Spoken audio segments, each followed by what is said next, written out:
going to keep this somewhat informal. If you have questions, you raise your hand, or at the end, I will have Q&A time. So feel free. This is fairly informal. So this is the places I've worked. I started out at a company called Dynamics back in 1992, working on flight sims. From there, I went to Sega, which at the time had a studio in Chicago, which is long since dead. From there, I went to American Laser Games out in the deserts of New Mexico. They did games you may have heard of. You probably never heard of this company. They did things like Mad Dog McCree, and they were laser disc shooters. So it was interesting. They were creating a home division to work on home games, and they split off something called Her Interactive. I was the producer of their first two titles, which were, oh geez, I'm having an elder moment at the moment.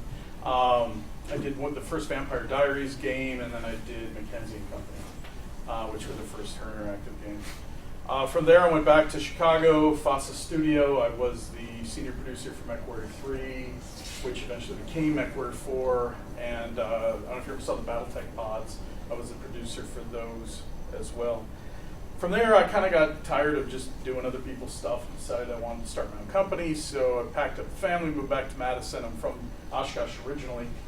I figured Madison was a really good place to have a game studio. So I came back there, and right at that time, precipitously, there were some guys from Raven Studios in Madison who were also splitting off to form their own company. We all got together, I did my peanut butter to their chocolate, and we made Human Head Studios, which our first game was Rune back in 2000, and then we did a couple of games since, which I'll get into. I split off from them in 2006, right after Prey. Dabbled in a company called Big Rooster for a while, which was also out of Madison. It was making small indie games. But then I got a call from my old friend, Ken from Irrational Games, and he asked me to come build the studio to make what became known as BioShock Infinite. So I moved out to Boston, spent a little over 5 years there at Irrational Games as studio director and director of product development. And then as that game was just about to be done, I decided to move back to Wisconsin, and I'm actually back at Human Head Studios as business development director. So I keep wanting to come back to Wisconsin like a swallow coming home. I want to help build the games industry here. So that's why I decided to come back. These are some of the games I've worked on over the years. You've probably heard of very few of them, but because the industry games get old in a hurry.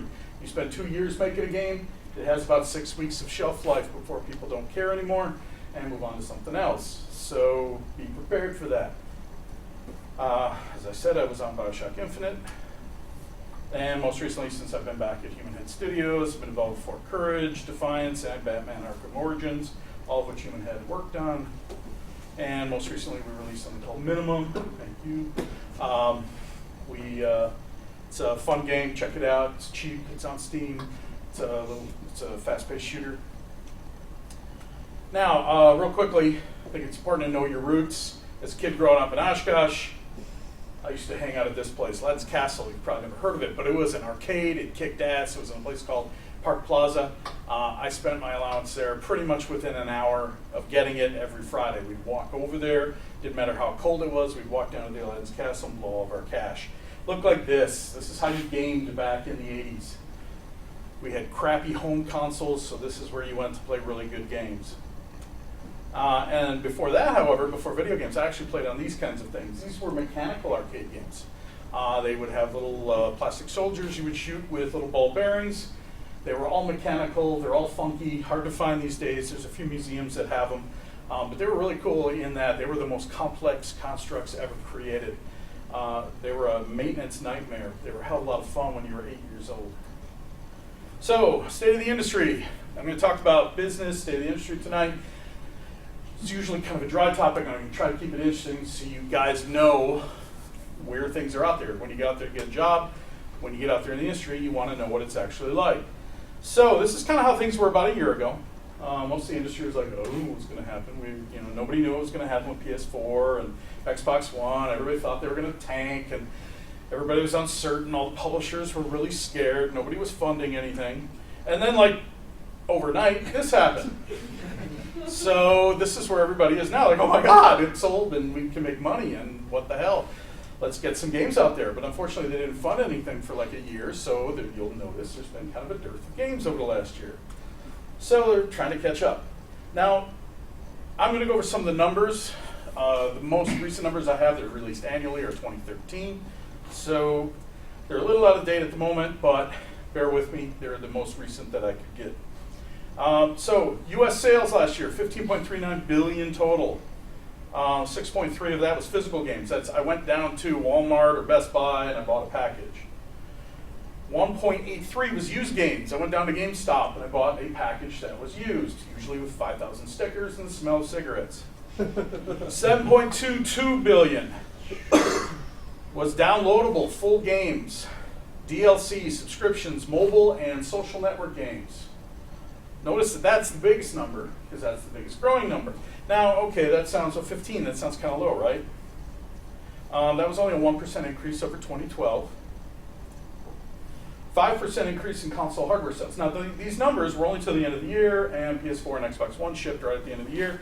And as you all know, they are constrained with how many they can sell, so the numbers weren't that great by the end of the year. They picked up very quickly because the manufacturers started cranking them out, but by the end of the year, they had sold what they basically could get on the shelves. Now, here's U.S. market growth, 2009 to 2012. You'll notice here, it's not that great looking. If you're an investor, you look at that, and you're like, well, wait a minute, your trend line is actually going kind of down. That's not so good. That's why everybody was hangdog about a year ago. They're like, what the hell's going on? What's going to happen to us? Seems a little flat. So what happened was 2012, we had a bad economy. There was an impending console refresh. So what does that mean? That means uncertainty, and nobody wants to put their money into uncertainty. Everyone was like this. I went to E3 and GDC, and everybody was freaking out. And they're all like, what the hell's going on? No one wanted to fund anything. You couldn't get a $500,000 game funded, it seemed. It was really hard. After doing $1 million, $5 million, $10 million games, people are like, oh my God, I don't want to spend any money. Now, those numbers I just gave you, though, PC is very underrepresented. Those are based on what are called NPD data. NPD data only tracks retail sales. It doesn't include non-reported MMO sales. WoW is not in those numbers. All those MMOs people play are not in those numbers. Steam sales, surprisingly, are not in those numbers.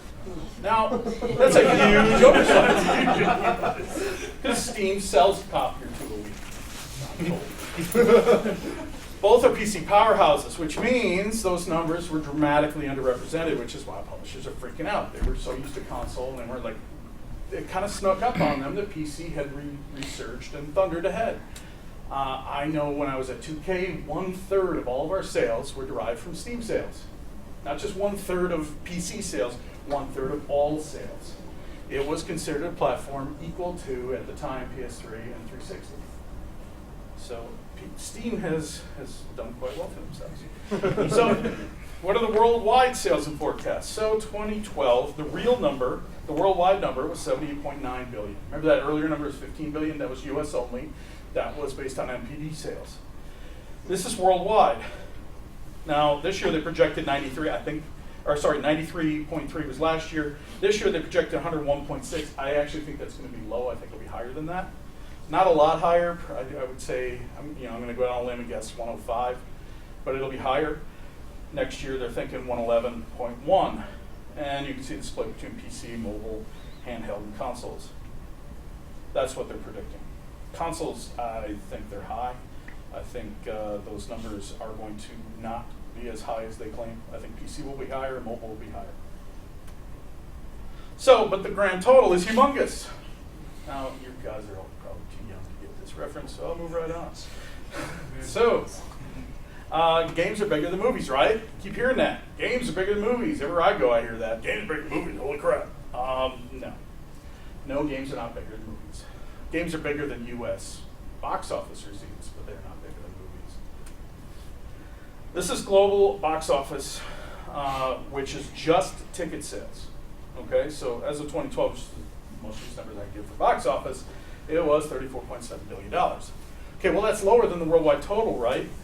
Well, okay, that is, games were higher, but global movie production and distribution market for 2013, which is always movies sell. Movies don't just sell tickets.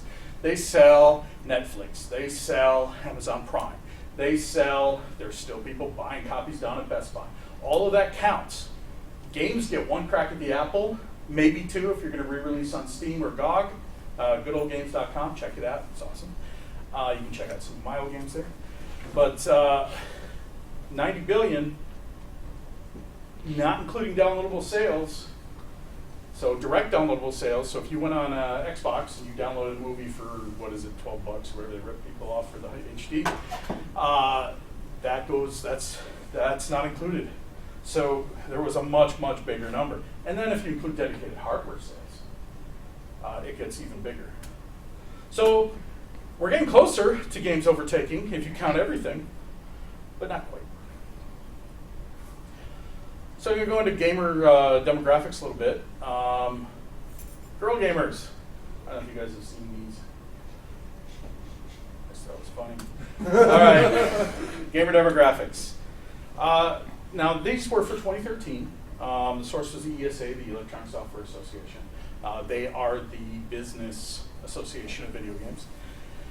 According to them, last year, gamers over 36 were a third, gamers under 18 were a third, and gamers in between, which includes most of you, were about a third.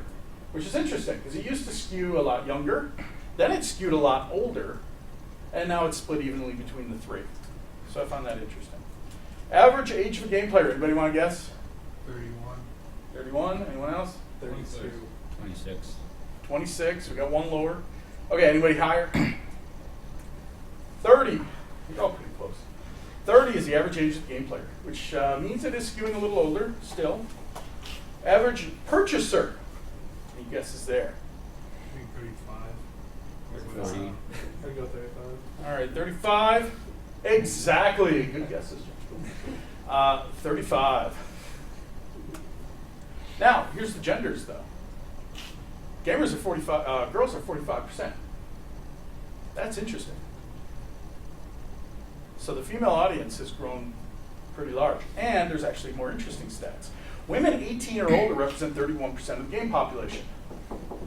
How many do you think represent 18 and under?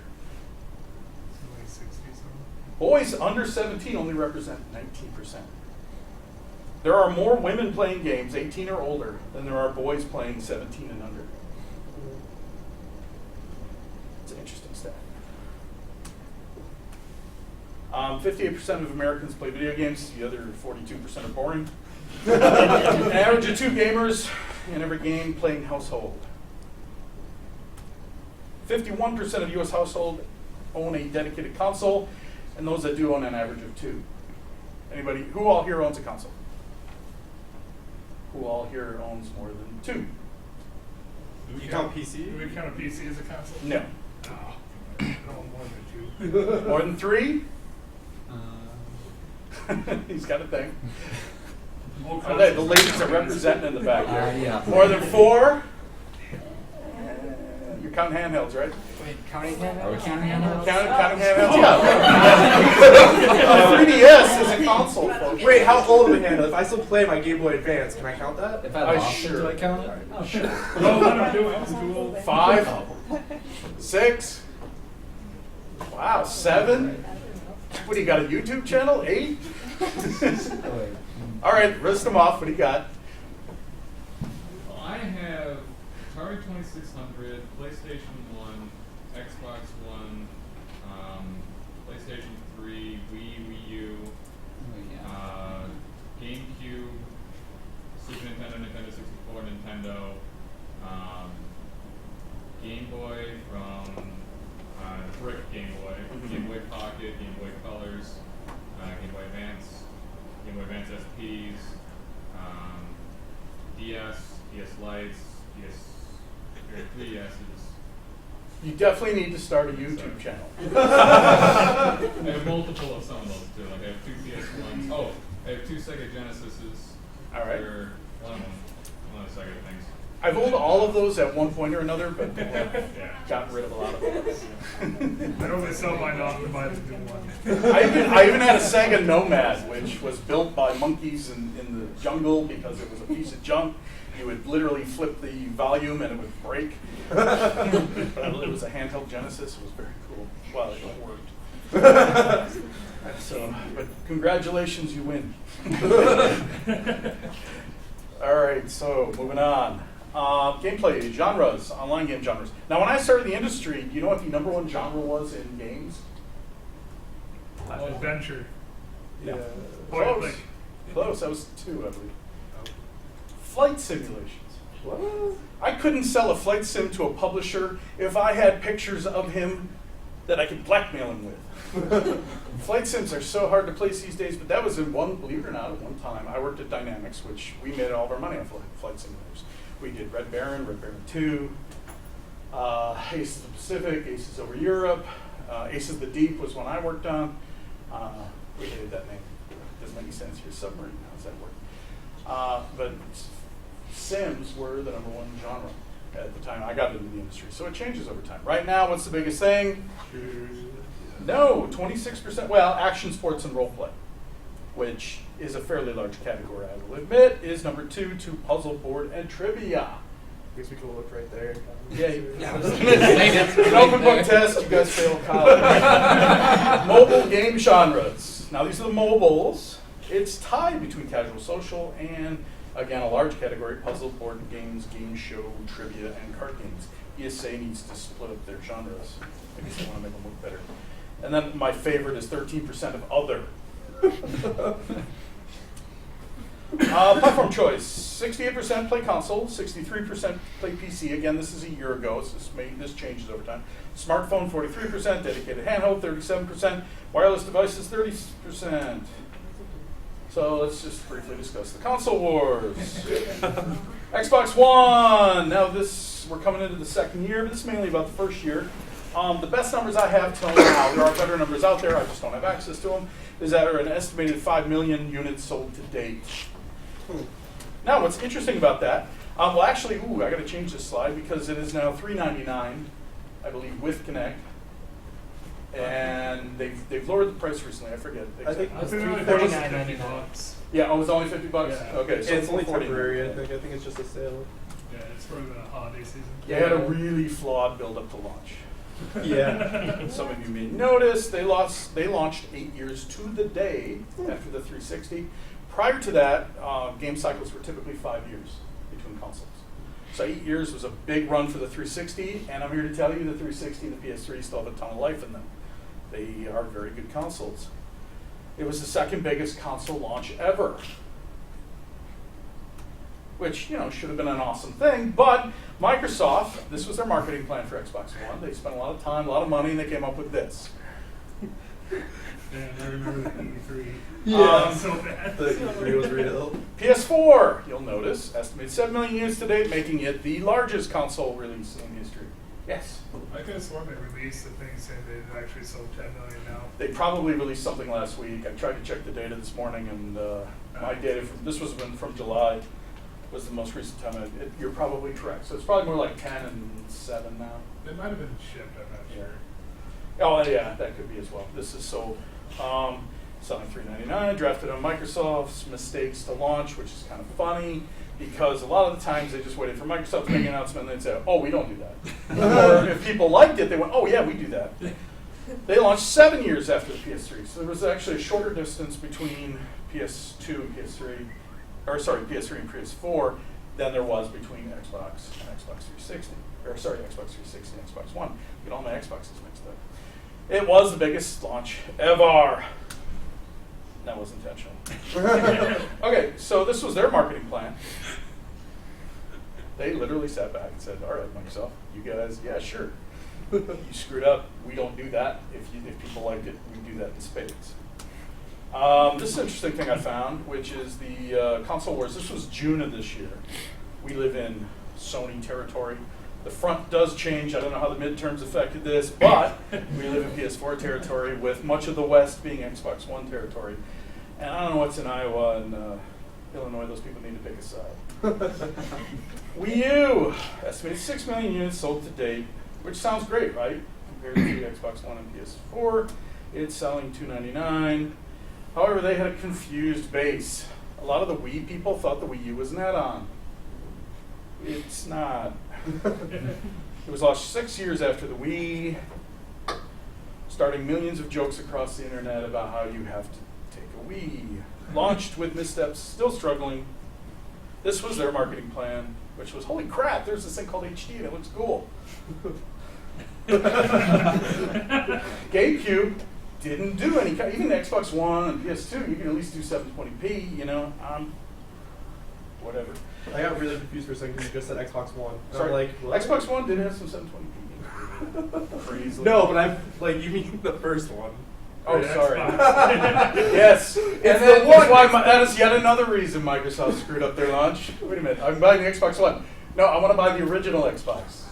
But that's the one. Never. Oh, and they came with a tablet. It's funny, when they first showed it to us, they wanted Bioshock Infinite to be on the Wii U. And I got to go into the secret room before they launched at E3, and they had, you couldn't bring a phone in, and it was crazy, and you saw the prototype, and I looked at it, and I'm like, well, I looked at it, and so what do you think? I'm like, well, you got it backwards. If I could take this and go out and play it anywhere, and then come home, just flip my TV on and keep playing, you've got a winner. But this, I can't go anywhere. It's like, it's a tablet that I can use 20 feet from my unit, if I'm lucky. How does that make any sense? They're like, well, this is what we're going with. I'm like, okay.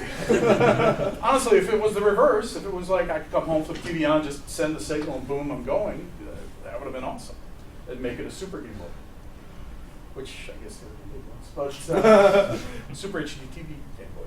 Now, they all have the same problem, which is, again, people weren't funding games. Everybody was terrified. No one funded games. So no games are coming out. Now, finally, that logjam is breaking. You're getting some good games. Tomorrow, I believe there's some cool ones coming out. It's going to pick up through February, but it's been really slow. Yeah. Do you think the fact that, like, between these next 2 weeks, there's a lot of AAA coming out? Yes. Do you think that's going to be a huge problem for that? It's always a problem. Every year it's a problem.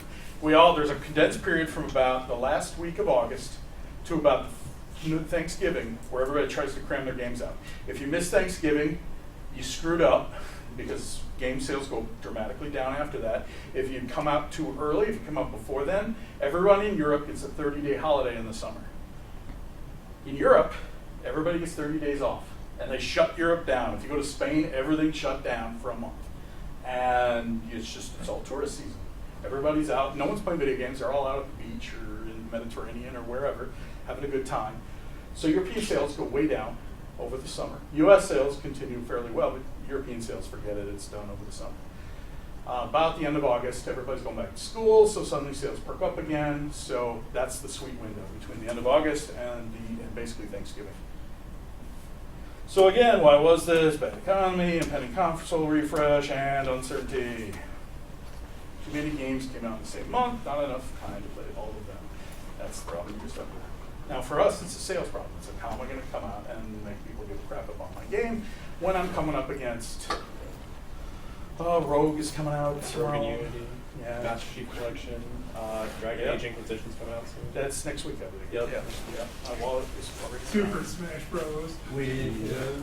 And then there's all this on top of that. And this is a growing, impending market. So it's getting muddy out there and very messy. So what's the answer to all this? Well, the answer is opportunity. You have to be agile, and you have to be able to look for what's out there and put good games to the right market. So I'm going to go through the typical retail model. If you ever wish to do a AAA game for a publisher, and you make your own studio, these are the kinds of economics you got to deal with. Or if you go work for a studio that gets hired by a publisher to make a AAA game, this is the case. Publishers charge typically $59.99 for a console game. It's been $49.99 or $59.99 for PC, depending on the game and the publisher and how they feel about it, but typically $59.99 is the rate that they charge. Now what happens? The retailer gets 50% of it. They get about $30. The publisher gets 50% of that. They get about $30. The developer gets between 15% to 35% of the publisher's cut. Now that sounds awesome, right? You're getting between $4.50 and $10.50 for each game as a developer, right? So that sounds pretty good. However, that's not how it works. What happens is publishers give you what's called an advance on royalties. Meaning, hey, I'm going to give you, say, $10 million, or let's say in this case, $1 million. You have to pay me back if the game sells enough. Now, if it doesn't sell enough, you don't have to pay me back. I'm taking the risk. That's why I'm taking the lion's share of the money. I'm taking the risk, so you get a smaller amount of money, and you have to pay me back first. So I give you $1 million. Before I give you another dime, you got to give me back my $1 million. So what happens is, publisher gives you $1 million. Let's say you get a 25% royalty, which is an okay royalty. Royalties run anywhere from I got screwed to 35, 40, 45%, depending on the developer and what they can manage to negotiate.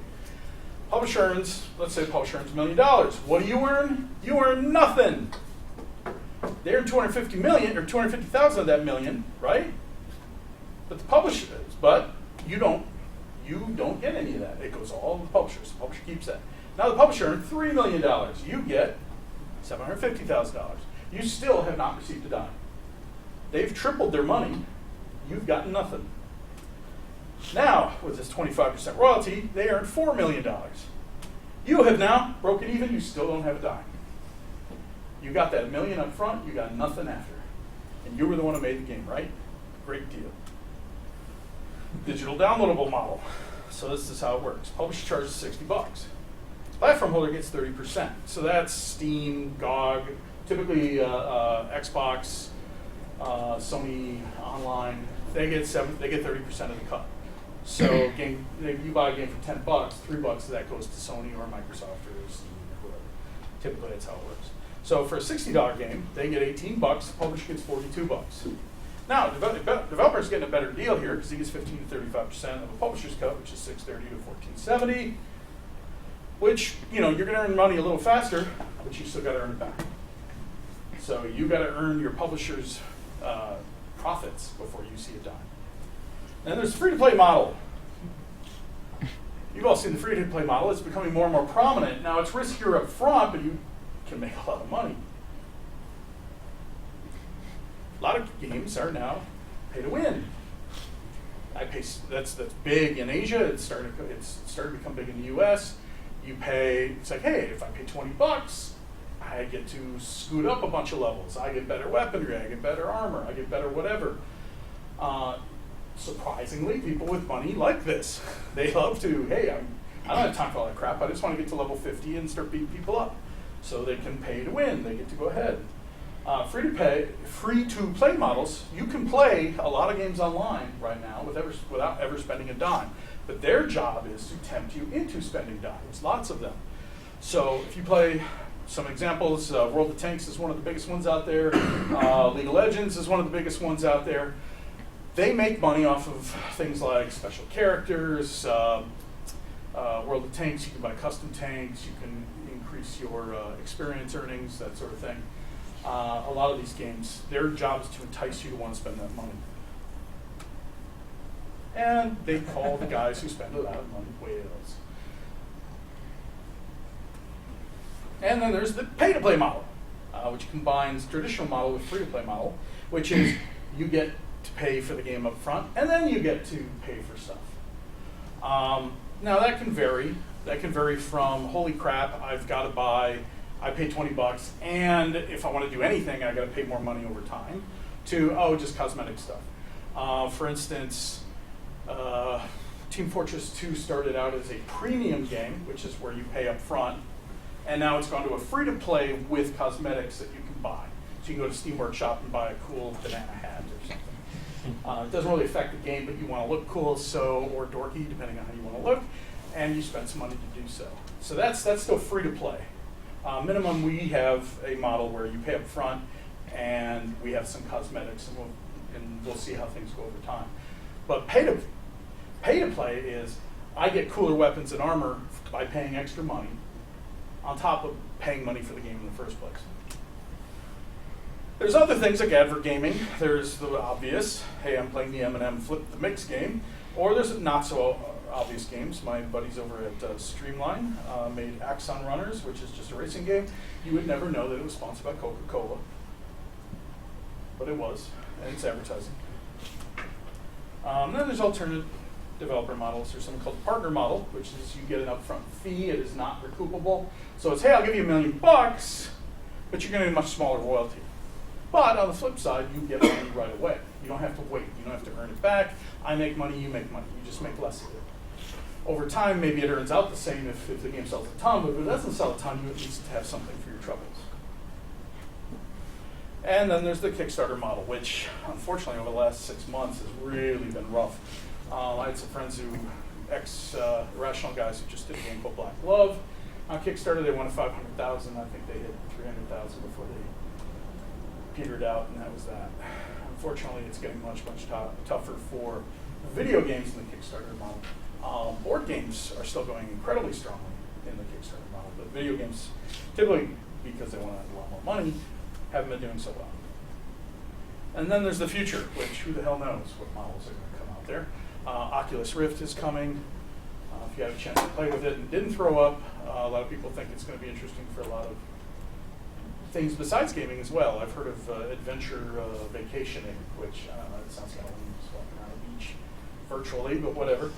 And Sony's coming out with its Morpheus project, which is their version of the Oculus Rift. Yes?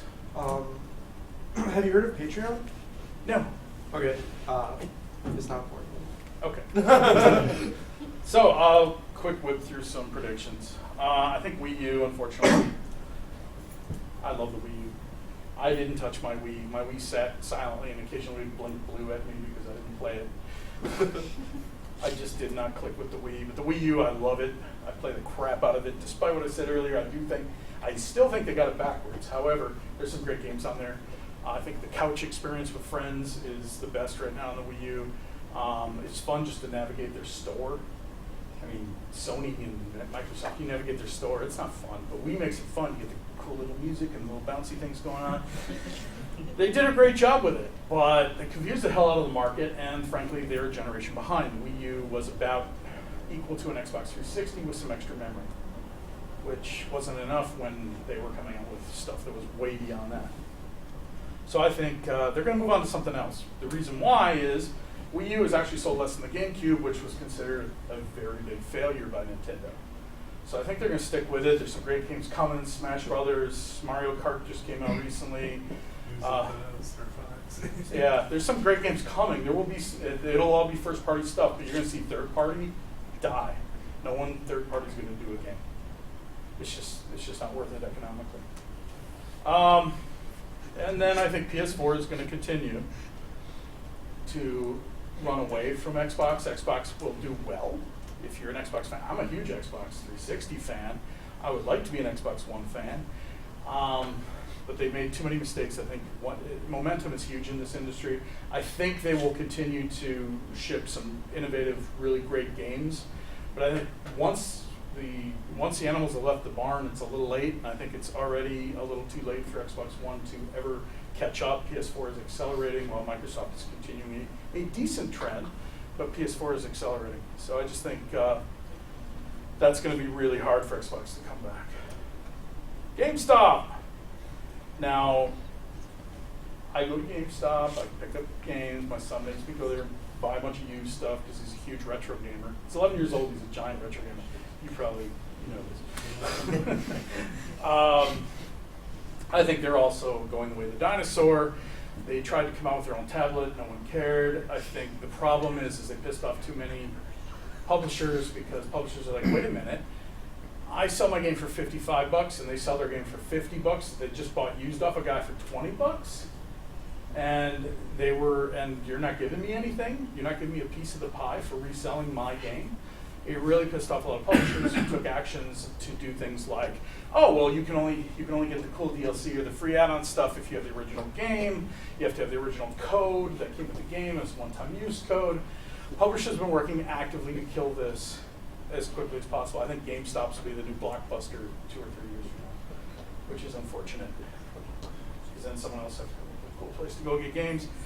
Except you can buy it from home now, which is going to continue to grow. I can now buy a $59.99 game day one from my sofa, which everyone resisted last generation and it's totally embraced because Steam is kicking their ass.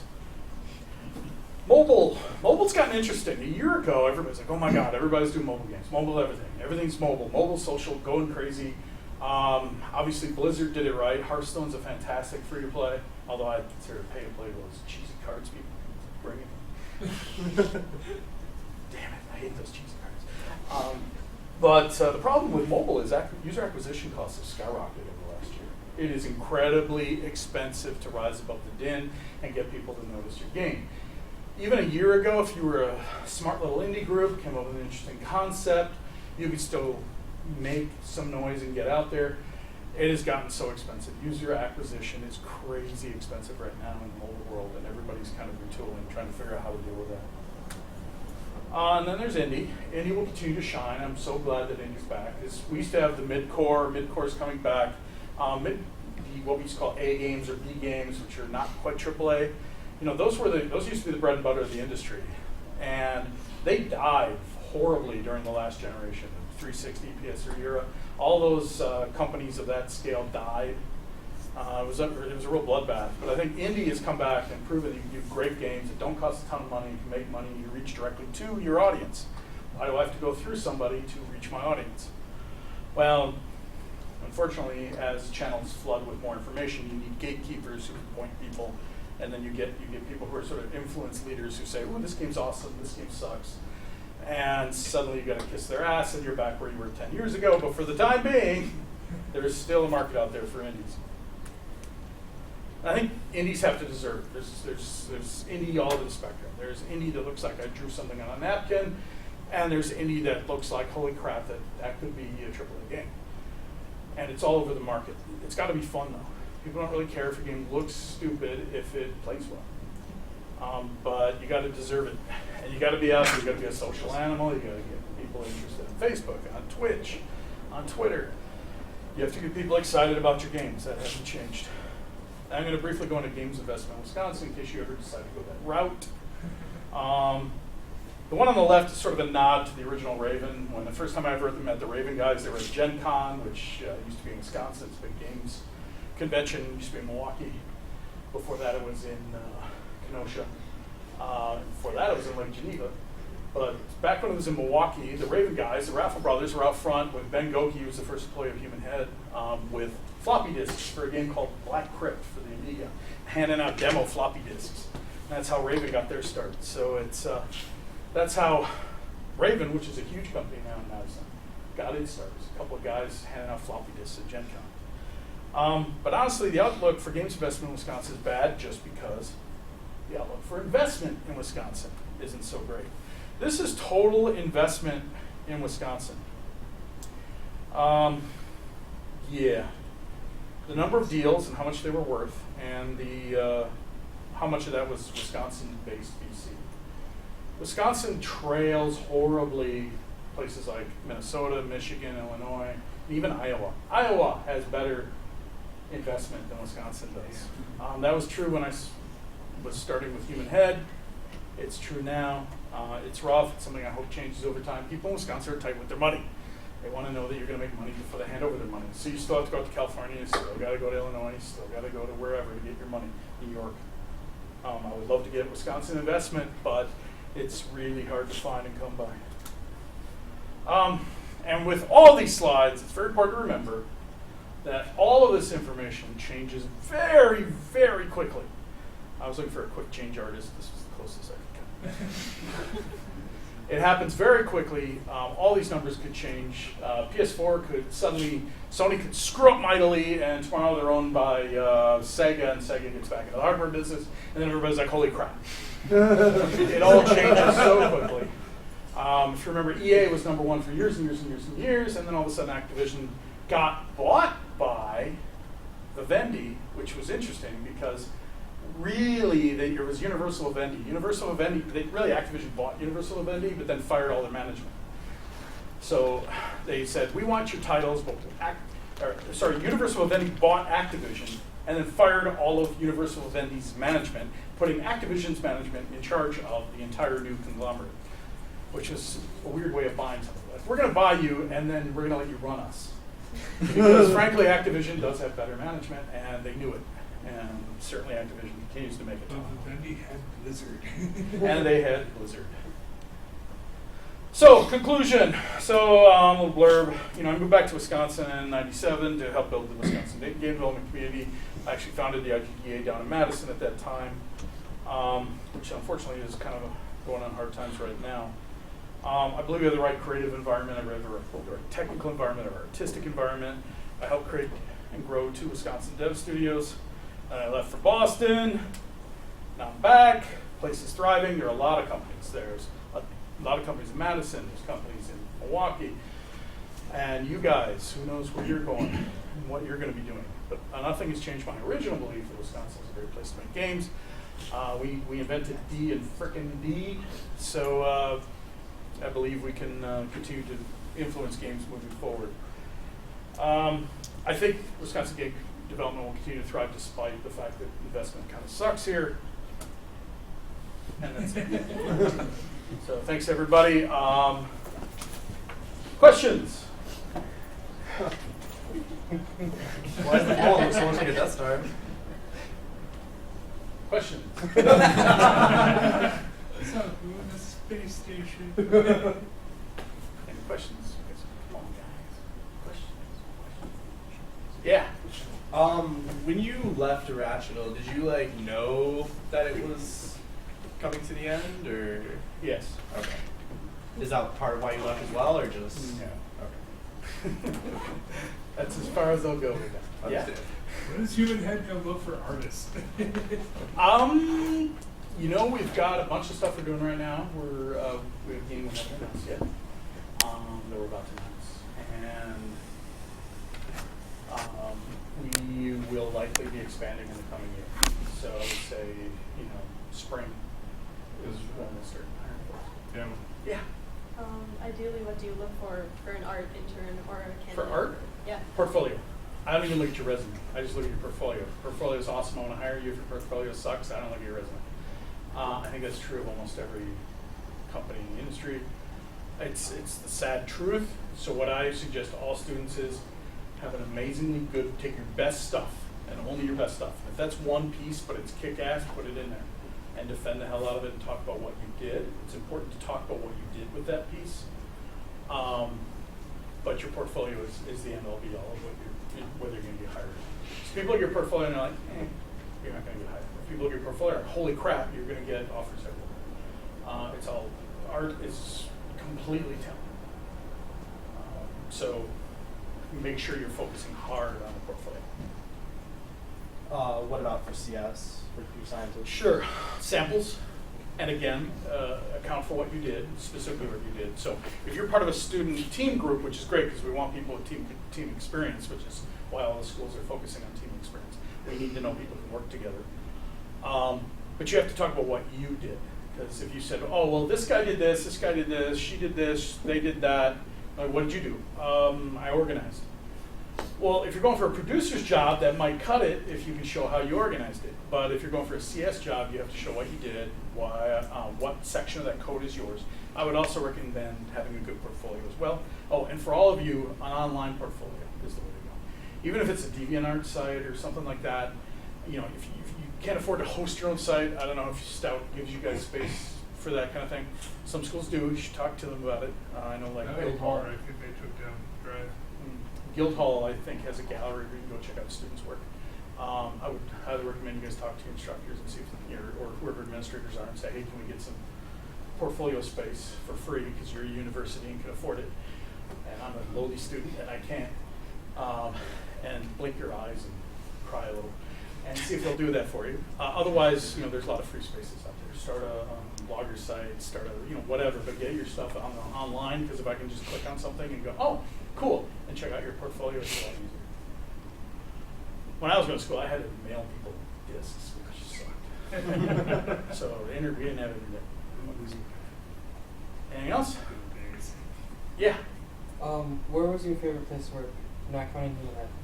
Not counting Human Head. Yeah, since you kind of started that one. You might I'll go back to the original. I loved Dynamics. Dynamics is long since dead, but it was the coolest place ever.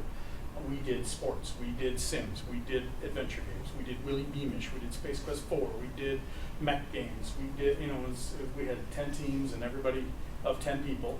They were small groups, they worked hard. Because they were small teams, we were able to communicate really well and get our visions going. And I loved it. And Eugene was a fun place, it's a college town. It's evergreen. It's always green out there. It's called Portland's also called the Emerald City, but Eugene is also known as the Emerald City because it's green. I moved out there from Milwaukee. I'm like, holy crap! 'Cause I think I went in November, and all the trees had fallen. It was about like today, and I went out there, and I'm like, holy crap! It's like somebody painted it green. It snows there though, just not as much. But yeah, I loved working there. It was fun as hell. A lot of great people. Much different industry. My first game shipped on 3.5-inch discs. It's funny because over one Christmas we were like, okay, we're on 3 discs. And they're like, can you fill a CD?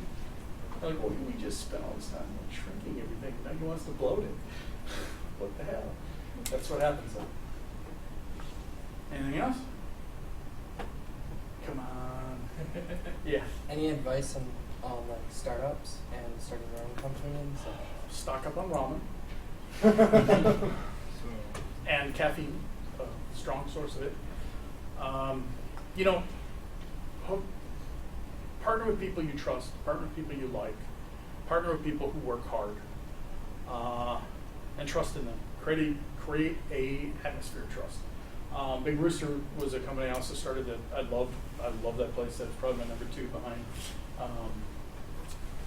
Dynamics, just because Dynamics was my first, so it's the one I never forget.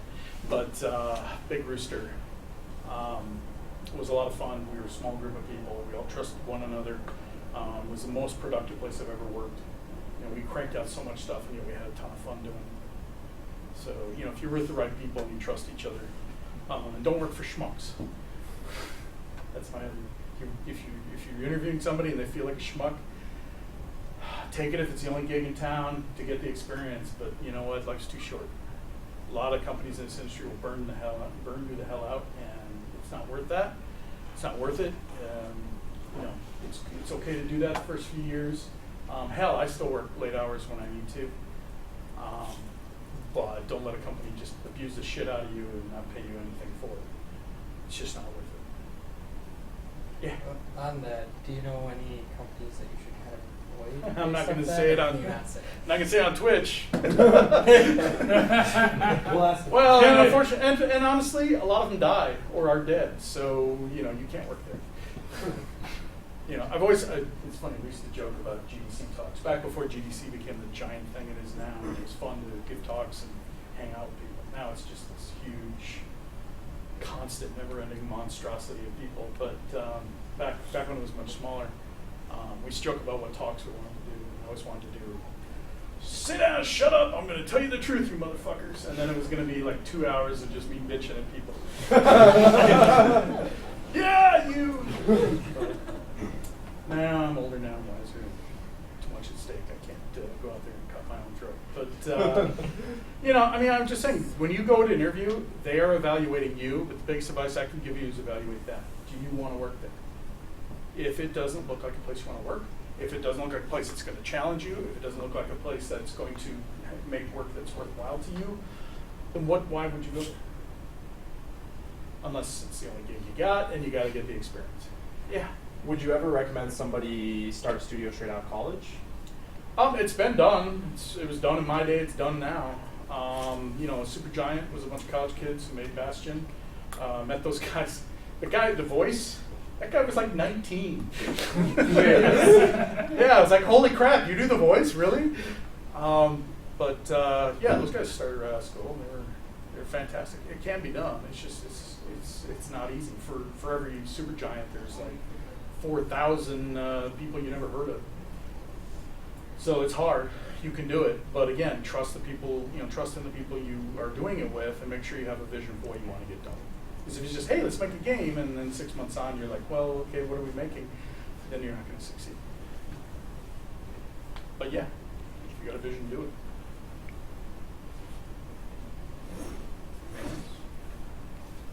Deep-seated truths you want to know?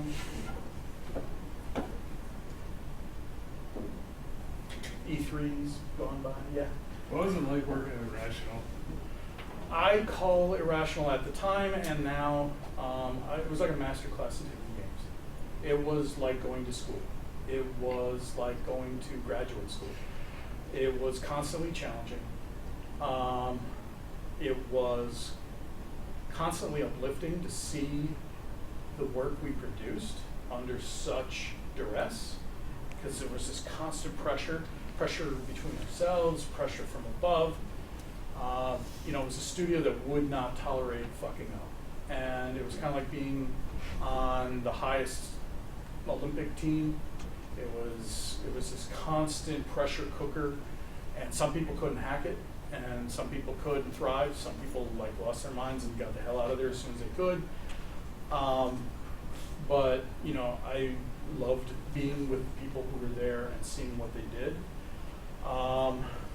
It was rough on me because I was a studio director, which makes it hard because I see the troubles people are going through, and trying to ease things so that they, it's not so burdensome, but at the same time not take away the things that allow them to crank out such quality.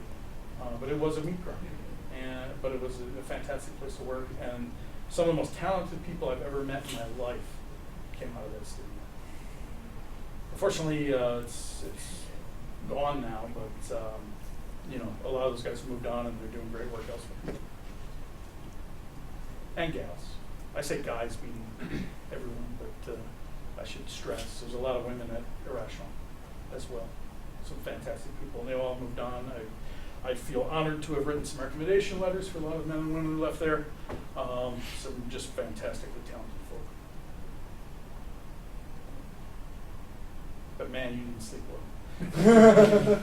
And since I was on speed dial with the guy who was putting the pressure on, 3 in the morning, if I mistakenly texted him, he'd be like, "Dude, what's up?"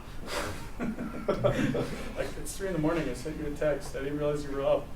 What's going on? So, anyway, anything else? Well, thank you all. Good luck to all of you. Have a great school year and beyond. I hope you guys all find what you're looking for in your careers in life and do some amazing shit. Impress me. All right.